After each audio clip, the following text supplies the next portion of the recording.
데살로니가서 4장 1절에서 8절의 말씀으로 내 안에 있는 하나님의 뜻이라는 제목의 은혜의 말씀을 나누기를 소망합니다.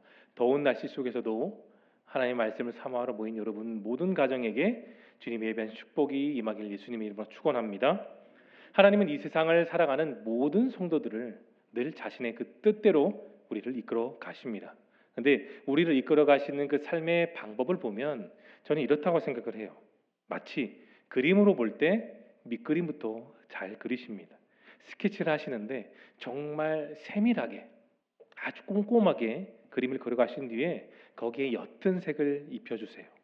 그리고 살면서 겪는 그 다양한 일들을 연습하게 하고 또 겪게 하심으로 인해서 본격적으로 그 이후에 우리 인생에 필요한 뚜렷한 진한 색채를 각자의 각 삶과 각자의 특색에 맞게 진한 색을 덧입혀 주십니다. 이게 바로 하나님의 방법이 그렇습니다. 근데 우리는 대부분 좀 더 빨리, 더 급하게 빨리빨리 이루고 싶은 목표들이 다 있어요. 그래서 자신의 인생의 스케치도 다 안 그렸고 옅은 밑그림도 그리지 않은 채 바로 진한 색을 그리고 싶어 하는 게 우리의 속성이라는 겁니다. 하지만 여러분, 하나님께서는 우리 각자의 인생에 있어서 가장 먼저 제일 중요한 밑그림부터 그리기를 원하십니다.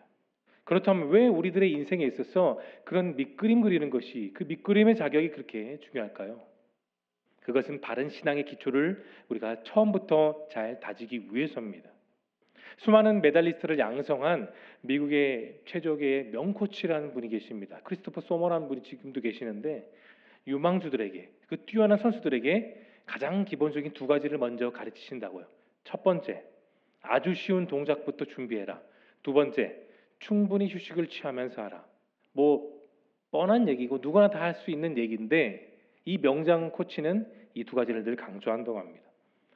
여러분 그 맨손 체조나 이런 고난이도 기계 체조를 하기 위해서는 고난이도의 동작들이 되게 많이 들어갑니다. 어린 선수들이 의욕이 앞서서 기본을 무시하고 몸에 과부하가 올 정도로 연습하다가 많이 다치는 경우가 있다고 해요. 의욕이 앞서서 그들이 갖고 있는 능력이 미치지 못하는 경우가 많기 때문에 이 소모 코치는 그 유망주들에게 무엇보다도 어려운 것보다는 쉬운 것을 열심히 하는 것보다는 기초를 잘 다질 것을 강조하고 있습니다. 또 미국의 대학 농구 팀 중에 가장 승률이 높은 한 팀이 있습니다. 거기엔 존 우든이라는 코치분이 있는데 이 우든 코치분은 그 맡겨진 선수들에게 게임에 나가기 전 항상 강조하는 게 있어요. 선수들의 신발끈부터 제대로 묶으라는 겁니다. 가장 기본이 뭘까요? 선수들의 신발의 끈을 묶는 겁니다. 신발끈을 제대로 묶지 않은 선수들은 바로 기본을 무시하는 선수가 될 수 있고 그 기초와 기본을 가볍게 여기면 그들이 뛰는 경기를 질 수밖에 없다는 겁니다. 여러분, 제가 말씀드린 운동을 포함해서 인생을 살아가면서 정말 가장 중요한 것은 기본기를 다지는 데 있습니다. 이것은 여러분 신앙생활에도 마찬가지예요. 매일매일 조금씩 그 변화를 누리며 우리는 신앙의 기초인 말씀과 기도를 차근차근 이루어가는 그 기초의 과정이 여러분은 날마다 쌓여져야 하는 것인 줄로 여러분 믿으시길 바랍니다. 우리가 살고 있는 모든 환경이 다 마찬가지입니다. 집도 기초가 튼튼해야 오래 살 수가 있는 거죠. 운동, 공부, 직업, 생활 이 모든 것의 다 근본은 기초입니다. 작고 시시하다고 귀찮게 보이는 것에 내 혼을 담아 계속해서 반복하는 것, 피눈물 나게 반복하는 그 훈련을 걸쳐야 지금 올림픽을 하고 있죠. 그 선수들이 4년의 노력, 어떤 노력이 있었을까요? 누구보다 더 많은 땀을 흘리고 더 많은 기초를 계속해서 다지며 그들은 4년의 영혼을 쏟아붓고 있는 겁니다. 우리 신앙도 마찬가지입니다. 계속해서 영혼을 부으며 기초의 훈련을 담아야 우리는 내게 인생의 문제가 다가왔을 때 또는 마귀의 문제가 다가왔을 때도 우리가 넘어지지 않는 겁니다. 만약에 이를 건너뛰거나 대충 허겁지겁 하게 되면 여러분 기초의 기초조차 우리는 기약할 수가 없습니다. 우리는 세상에서 살고 있기 때문에 세상 일을 먼저 다 하게 되죠. 그런데 만일 세상 일에만 집중하고 거기에 몰두하게 되면 우리는 신앙생활 할 때 이미 몸과 마음이 굳어져 있습니다. 내 머리 역시 마찬가지예요. 그렇게 하면 결국 내 인생의 정말 중요한 밑그림, 그 간단한 대생조차 우리는 할 수가 없다라는 겁니다. 여러분 우리가 읽었던 이 데살로니가 전서는 데살로니가 전서의 마지막 장에 사도 바울이 데살로니가 교회 성도들에게 가장 중요한 것이 무엇인지를 당부하는 마무리 성경이에요. 4장 1절을 열어보면 바울은 성도들에게 어떤 삶을 사는지를 말하고 있는데, 자, 4장 1절을 우리 같이 읽어보겠습니다. 시작.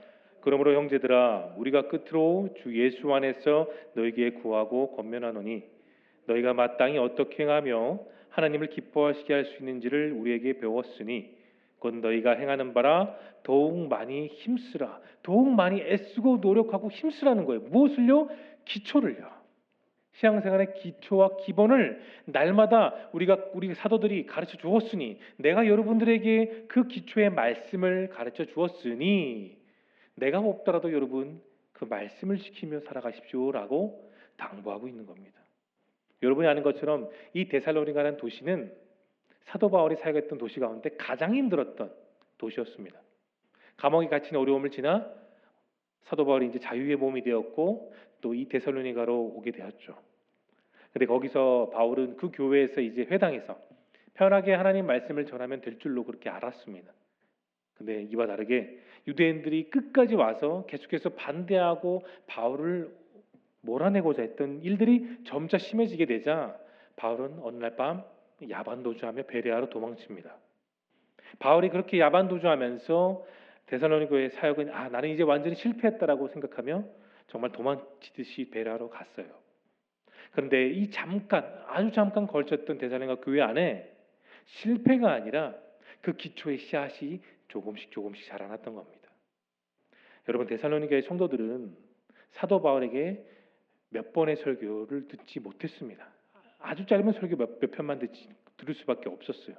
하지만 하나님의 말씀을 듣는 그 짧은 만남과 그 상황 속에서 바울이라는 사람의 말을 사람의 말로 받아들이지 않았습니다. 여러분 거기에 키포인트가 있어요. 사도 바울이 말을 전했지만 그것을 하나님의 말씀으로 받아들였던 겁니다. 짧은 그 말씀을 설교를 통해 이미 성도들은 그 신앙의 밑그림을 다 충분히 그려줬던 겁니다. 데살로니가의 성도들은 상황과 환경이 좋지 못했습니다. 늘 유대인들과 이단의 핍박이 너무나도 강했기 때문에 교회가 안팎으로 힘들었죠. 그랬습니다. 그러나 환경과 상황이 너무나도 힘들지라도 그 교회 성도들은 말씀에 대해서 열린 마음, 기본기가 항상 존재했습니다. 바울을 통해 복음이 예수 그리스도가 어떤 분이시고 내가 왜 십자가를 지며 자기 부인하고 살아가야 되는지를 철저하게 깨달았던 겁니다. 마치 이 교회 성도들의 마음의 상태는 갓난아기처럼 부드럽고 말랑말랑했습니다. 어떤 말씀이든지 잘 흡수할 수 있는 여러분 그런 상태였어요. 하나님의 말씀이라면 복음이라면 자신들이 어떻게 해서든지 내 목숨을 걸고서 따를 준비가 철저하게 되었던 성도들, 그 성도들이 오늘 우리가 읽었던 데살로니가 교회 성도들입니다. 여러분 성도에게 있어서 가장 중요한 것은 축복 이전에 반드시 기억할 것이 있어요. 먼저 복음을 바르게 받아들인 거고, 그리고 내가 주님을 1대1로 만나야 되는 겁니다. 이것이 있어야 기본이 넘어지지 않고, 이것이 있어야 하나님께서 예비하신 축복을 우리가 누릴 수 있다는 거예요. 우리 모두는 다 이 세상을 살아갑니다. 똑같이 세상 사람들처럼 24시간 365일을 똑같이 보내요. 그럼에도 그 안에서 우리는 주님을 만나야 됩니다. 인격적인 만남, 그 놀랍고 아름다운 잊혀지지 않는 만남을 통해 내가 하나님이라는 사실을 믿을 수 있는 거예요. 여러분 세상에서 살아가는 크리스천의 성공은 바로 여기 있는 겁니다. 하나님의 자녀로서 내가 이 땅 가운데 복음 하나를 붙들고 사는 거예요. 다른 건 다 놓쳐도 상관없습니다. 사람을 놓칠 수 있어요. 가진 재산을 놓칠 수 있습니다. 때로는 건강에 문제가 올 수 있고요. 사업에 문제가 올 수도 있습니다. 그러나 내가 붙들어야 되는 것은 복음인 줄로 믿으시길 바랍니다. 우리가 하나님을 진짜 기쁘시게 하는 삶의 모습은 여러분 하나님의 말씀대로, 하나님이 이끄신 대로 그 인생의 밑그림을 따라 걸어가는 거예요. 물론 하나님이 주신 66권의 말씀 어떻게 우리가 다 완벽하게 깨달을 수 있겠습니까? 뇌는 요만하지만 하나님의 말씀은 깊고 넓고 깊은데요. 내 작은 머리로 말씀을 다 이해할 수 없는 것은 사실입니다. 그러나 여러분 신앙생활은 단순히 이해와 설득을 하는 게 아니에요. 이해와 설득으로 하면 신앙생활 몇십 년에도 우리는 알 수가 없습니다. 하나님 말씀을 들을 때 항상 들을 때마다 내가 알기를 원하고 더 나아가서 깨닫기를 원하고 더 나아가서 그 말씀들이 내 삶 속에 다 적용되기를 자원하는 마음으로 살아갈 때 우리는 그 깊이 있는 말씀을 하나하나 깨달을 수 있게 됩니다. 내가 하나님의 말씀을 듣는 귀를 만일 닫고 세상 사람들처럼 세상에 취해 세상의 성공만 누리게 되면 여러분 우리는 결국 내 인생의 그림을 다 그리지도 못하게 됩니다. 사도 바울은 데살로니가 성도들뿐만 아니라 오늘 말씀을 전하고 듣는 저와 여러분에게도 똑같이 지금 말하고 있는 거예요. 인생을 살면서 그냥 한두 번 성령 체험하는 게 아니고 하나님의 은혜를 몇 번 체험하는 것은 충분하지 않다라는 겁니다. 그건 경험일 뿐이에요. 좋은 기억인 것이죠. 맞습니다. 내가 하나님의 은혜를 누리고 성령의 체험을 이루는 삶은 여러분 매일매일 이루어야 되는 것입니다. 매일매일 특정하게 어느 수요일이나 그 주일이나 이런 예배 때뿐만 아니라 모든 상황 가운데서 그런 영적인 은혜의 체험들이 날마다 우리 삶 가운데 있어야 되는 거예요. 그래서 바울은 지금 1절에서 이렇게 말한 겁니다. 우리가 구하고 마땅히 하는 것은 뭐라고요? 더욱 많이 힘쓰십시오. 그렇게 말하고 있는 겁니다. 우리는 그렇게 힘써야 됩니다. 힘쓰고 애써도 우리는 때로는 그것을 넘어들 때가 있는 거예요. 오늘 하나님께서 성도들에게 정말 원하시는 것은 여러분 거창한 것이 아닙니다. 세상 사람들이 봤을 때 와 정말 멋있다, 웅장하다 거기에 초점을 하나님은 맞추지 않으세요. 절대로요. 삶의 고난이 와도 내 인생에 위기가 와도 내 인생에 적신호가 온다 할지라도 그럼에도 마땅히 행하며 힘쓰고 사는 신앙생활이 있음을 여러분 믿으시기를 바랍니다. 그래서 그 하나님의 말씀을 우리는 지속적으로 듣고 묵상하고 삶에 적용해야 되는 거예요. 그래서 더욱 많이 힘쓰는 겁니다. 이어지는 2절의 말씀을 통해 바울은 하나님의 말씀으로 내 인생의 밑그림을 그리는 것을 다시 한번 강조하고 있습니다. 2절을 제가 읽어드릴 테니까 한번 잘 보십시오. 우리가 주 예수로 말미암아 너에게 무슨 명령으로 준 것을 너희가 아느니라. 데살로니가 성도 여러분, 여러분은 알고 있습니다. 우리가 주 예수 그리스도로 말미암아 주신 하나님의 말씀이 여러분에게 있습니다라는 거예요. 바울의 말이 아니라는 겁니다. 결코 사람의 말이 아니라는 거예요. 무엇입니까? 하나님의 생명의 말씀이 여러분에게 있습니다라고 말하는 거예요. 바울은 없다라는 거예요. 절대로 하나님만 계신다는 거예요. 우리 모두가 그렇게 하나님의 말씀으로 기초를 다지는 것에 대해 바울은 오늘 본문에서 2절에서 하나님의 명령이 있습니다라고 말하고 있습니다. 여러분 너무나도 중요하지만 우리가 말씀을 통해 기초를 잘 다지지 못하면 우리는 금방 넘어질 수밖에 없습니다. 그만큼 우리 너무 정말 연약해요. 일본 동경에 가면 제국 호텔이라는 호텔이 있습니다. 근데 그거는 일본 건축사가 만들지 않았어요. 미국 건축가 프랭크 로이드 라이트라는 사람이 60년 전쯤에 만든 건축이었습니다. 근데 그 호텔의 공사를 그분이 맡은 이후에 기초 공사를 하는 데만 얼마나 걸린지 아십니까, 여러분? 만 2년이 넘게 걸렸습니다. 기초만 세우는데요. 맨 밑에 가장 기반을 세우는 데만 무려 2년이라는 시간이 걸렸습니다. 기초 공사를 하는데 너무 많은 시간과 돈이 투자됐기 때문에 사람들은 저 호텔은 쓸모없게 된다고 그렇게 주변에서 소문이 나기 시작했어요. 결국 기초 공사 2년, 마무리 공사 2년, 도합 4년의 시간이 흘렀습니다. 그리고 이 공사는 정말 많은 돈을 쏟아붓기 때문에 정말 폭망한 공사라는 케이스를 남겼죠. 그런데 이 호텔이 지어진 지 약 52년 뒤에 여러분이 잘 아는 동경 대지진이 일어나게 됩니다. 그런데 그 동경에 있는 수많은 건물들이 무너지고 피해를 입었는데 이 라이트라는 분이 지은 호텔만큼 그 안에 있는 집기류라든지 건물이 전혀 손상되지 않았다는 그런 기록이 현재도 남아 있습니다. 그 이후로 라이트라는 이름은 지금 일본의 건축계에도 여전히 전설로 남아 있습니다. 여러분, 우리 신앙도 마찬가지예요. 신앙의 기초를 다지지 않고 무턱대고 세상 사람들처럼 성공의 가를 갖고 빨리빨리 모든 것을 다 이루면 우리는 어떤 피난과 어떤 어려움과 마귀의 유혹이 오게 될 때 우리는 무너질 수밖에 없습니다. 그러한 성공은 반쪽인 성공이 지나잖아요. 하지만 내 마음은 세상에 물들었기 때문에 그래서 하나님 말씀을 잘 받아들이지 못합니다. 딱딱하게 굳어버린 내 마음이 있기 때문에 하나님의 말씀이 들어올 공간이 없는 거예요. 하나님께서 우리의 인생을 그렇게 그림을 다 그리실 수 있도록 여러분 내가 주님의 도구가 되어야 됩니다. 우리나라 전통 도자기 공예사를 보면 오랜 시간 동안 도자기를 만들고 부수는 과정 속에 정말 멋진 도자기를 만든 분들을 가리켜 뭐라 말하죠? 장인이라는 말을 합니다. 수십 년 동안 그 일을 했기 때문에 도자기를 만드는 데 있어서 이게 잘 만든 것인지 이게 가품인지 진품인지를 잘 아는 것이죠. 남들이 따라하지 못하는 경지에 이른 사람들을 장인이라 일컫습니다. 근데 장인에게 있어서 정말 중요한 것은 기초된 도구라고 하죠. 근데 장인들은 저도 알아봤지만 도구를 아무거나 사용하지 않는다고 해요. 먼저 자기 손에 길들이는 그 과정을 걸친다고 합니다. 세상에서 가장 희귀하고 또는 구할 수 없는 정말 비싼 진귀한 도구라고 할지라도 장인들은 자신의 손에 길들이지 않으면 취급하지 않는다고 합니다.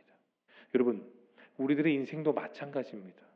하나님께서 나를, 우리 모두를 사랑하는 우리 교회를 그분의 손에 맞게 길들이는 시간과 과정이 필요하다는 겁니다.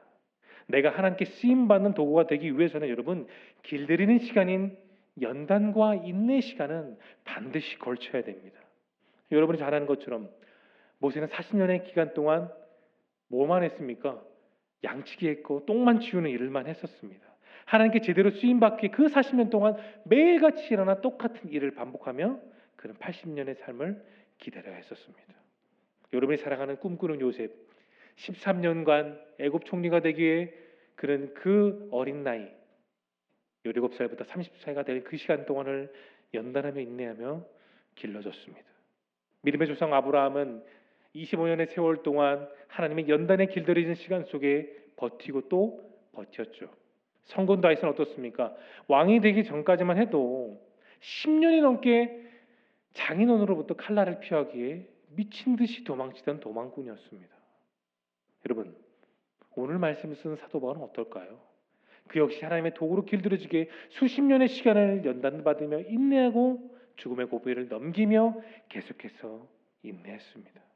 그에게도 그렇게 하나님의 준비의 과정이 있었던 겁니다. 모든 인생들이 다 마찬가지예요. 66권의 성경에 있는 인물들뿐만 아니라 오늘 말씀을 전하고 듣는 저와 여러분 모두도 똑같이 그런 하나님의 도구로 쓰임받기 위해 우리는 계속해서 길들여지고 연단되고 있는 겁니다. 사도행전 9장 15절을 말씀을 열어볼까요? 예수님은 이렇게 말씀하셨습니다. 제가 읽어드릴게요. 주께서 이르시되 가라. 이 사람은 내 이름을 이방인과 임금들과 이스라엘 자손들에게 전하기 위하여 택한 나의 그릇이다. 누구를요? 사도 바울을요. 다메섹 도성에 만났던 그 예수님께서 그를 새로운 그릇으로 삼아 열방을 향해 임금들을 향해 이방인들을 향해 사용하는 정말 귀중한 말씀을 담은 그릇으로 사용하셨던 겁니다. 토기장이 되신 주님께서 바울을 내가 빚은 내가 만든 새로운 그릇이라 한 거예요. 주님의 이름으로 그는 그렇게 그릇으로 길들어져 장이 되신 하나님의 손에 이끌림 받았던 삶을 살았습니다. 여러분 길들여지는 인내의 고난과 시간을 통해 믿음의 모든 사람들은 다 결국 어떻게 되었을까요? 하나님의 손에 붙들림 받게 되었습니다. 그리고 바울은 이 과정을 걸치고 오늘 보면 3절 상반절에서 이렇게 말합니다. 하나님의 뜻은 이것이니 너희의 거룩함이다 라고 말하고 있습니다. 이 거룩이란 단어는 여러분 단순히 세상을 피해서 운동하는 것이 아니에요. 어느 수도원에 들어가서 말씀 묵상하고 기도만 하는 것으로 거룩을 이루는 것이 결코 아닙니다. 거룩에는 여러분 진정한 의미가 따로 있어요. 진정한 의미는 무엇이냐? 내가 세상 속에서 내 인생을 살면서 내가 하나님의 손에 붙들어지는 과정 속에 만들어지는 모든 과정들, 불순물이 걸러지는 모든 과정, 그것이 바로 거룩입니다. 거룩은 특정할 때만 하는 것이 아니고 예배드린 순간이 아니라 내 일생 모든 과정에서 이루어지는 정말 축복된 과정이에요. 여러분, 믿음으로 사는 목적이 무엇일까요? 세상 사람은 정말 쉽게 행복하고 싶습니다. 쉽게 돈을 벌고 쉽게 쉬고 싶고 쉽게 누구나 행복하기를 원합니다. 물론 여러분 신앙생활하는 우리도 다 행복하고 싶죠. 마찬가지 맞습니다. 우리도 주 안에서 행복을 누릴 자격이 다 있습니다. 주님이 주시는 평안과 기쁨으로 우리는 살고 있는 거예요. 그러나 그것만이 우리 인생의 전부가 될 수 없습니다. 정말로 성도가 추구해야 되는 참된 가치는 여러분 거룩입니다. 믿음으로 사는 성도들의 목적은 여러분 거룩이어야 됩니다. 이것이 여러분 흔들려서는 안 돼요. 교회에서 예배드릴 때 나는 정말 거룩합니다 라고 하다가 세상에 나가서 어떤 풍파와 시련을 만날 때 거룩을 내팽개치는 그런 모습이 되어서는 안 된다는 거예요. 다시 말해서 우리는 성결한 삶을 살아가야 되는 겁니다. 성결된 삶이 이루어지면 여러분 바로 그 안에 행복이 나타납니다. 하지만 행복해지는 욕심이 강하기 때문에 우리는 지난날 얼마나 많은 거룩을 잃어버린지 모릅니다. 진정한 행복은 거룩을 이룹니다. 거룩이 없는 행복을 구하는 크리스찬들이 참 많습니다. 그러나 여러분 우리는 먼저 내 삶 속에서 내 삶 모든 곳곳에 내 발이 내딛는 그곳에서 우리는 거룩을 이루어야 됩니다. 우리 인생의 참된 목적 여러분 그것이 거룩이고 그것이 나를 향한 하나님의 뜻인 줄로 여러분 믿으시기를 바랍니다. 우리 이 세상을 살면서 내 의지, 내 생각, 내 뜻대로 살지 못할 때가 많습니다. 어떤 경우를 한번 보십시오. 여러분의 인생을 한번 돌아보세요. 내가 세웠던 계획과 목적에 따라 살지 못하고 오히려 그 반대가 훨씬 더 많지 않습니까? 내 인생은 내가 이끌어가는 것이 아니라 하나님이 이끌어 가십니다. 어떤 사람에게는 그 과정 속에 가난을 주시고요. 어떤 성도에게는 인생의 고난의 아픔을 주시기도 하고 또는 어떤 성도들에게는 건강의 문제를 허락하기도 하십니다. 더 이상 바등바등 하지 않고 내가 잡고 있는 힘을 다 내려놓게 하시기 위해 하나님 그렇게 우리에게 연단을 주세요. 그런데 이건 역시 내가 하나님의 손에 길들여지는 붙들리는 과정이라는 사실 여러분 믿으시길 바랍니다. 내가 정말로 하나님 손에 붙들리게 되면 그분을 의지하고 살게 되면 여러분 내 삶 속에는 정말 귀중한 성령의 열매가 진짜로 맺어집니다. 그 맺어진 열매는 여러분 불필요한 벌레들이 전혀 없어요. 깨끗합니다. 바울은 그 방법에 대해서 오늘 보면 3절부터 6절에 정확하게 표현하고 있는데 자 3절부터 6절의 말씀을 열어주시면 우리가 3절부터 6절의 말씀을 같이 읽을게요. 시작. 하나님의 뜻은 이것이니 너희의 거룩함이라 곧 음란을 버리고 각각 거룩함과 존귀함으로 자기의 아내 대할 줄을 알고 하나님을 모르는 이방인과 같이 세욕을 따르지 말고 이 일의 분수를 넘어서 하나님 형제를 해하지 말라. 이는 우리가 너희에게 미리 말하고 증언한 것과 같이 이 모든 일에 주께서 신원하여 주심이니라. 아멘. 한마디로 주님이 이렇습니다. 세상의 정욕을 차단하라. 모든 음란을 차단하라는 말입니다. 또한 바울은 정말 중요한 가정에서의 기초도 얘기하고 있어요. 남편이 아내에 대한 예의를 갖추라는 얘기입니다. 남편들이 거룩과 존귀함을 갖고 하나님께서 맺어주신 짝 평생 반려하는 반려자인 아내를 사랑하는 것이죠. 여러분 여기도 남편분들이 많이 계시는데 저를 포함해서 남편이 자신의 아내에 대한 태도와 말투 그것이 결국 자신의 인격이 됩니다. 자신의 아내를 정말로 소중하고 또 존중하면 내 자신을 사랑하는 것 같지만 반대로 한번 생각해 보십시오. 내가 아내를 하찮게 여기면 다른 사람도 나를 하찮게 여기는 법입니다. 이어서 바울은 5절에서도 세욕을 멀리하라고 하고 있습니다. 이 말은 세상에서 존재하는 다양한 모든 음란을 완전히 차단하는 것이죠. 여러분 천하를 호령하던 왕들을 한번 떠올려 보시죠. 제가 예를 들어 보겠습니다. 은나라의 주왕은 달기로 인해서, 주나라의 유왕은 포사로 인해서, 당나라 현종은 여러분이 잘 아는 양귀비로 인해서, 로마의 유명한 안토니우스는 누구 때문에 망했죠? 이집트의 클레오파트라로 인해 쫄딱 망하게 되었습니다. 성경 속을 볼까요? 여러분이 사랑하는 다윗, 바세바로 인해서 많은 인생의 위기를 겪었고 압살롬에 인해서 쫓겨나는 경우도 있었죠. 참 부전자전입니다. 그의 아들 솔로몬도 세상의 모든 여성들과 결혼하고 또 그 여성들로 인해 이 귀한 성전에 우상을 세우는 말도 안 되는 어리석은 일을 범했습니다. 또 예를 들어 볼까요? 삼손은 정말 마지막 사서로서 하나님의 능력을 경험했던 사람이지만 들날에 인해서 머리가 싹 밀리고 두 눈이 뽑힌 안타까운 인생을 살았습니다. 성경대로 아내를 존중하고 거룩함으로 취했다면 그런 일들이 일어나지 않았을 겁니다.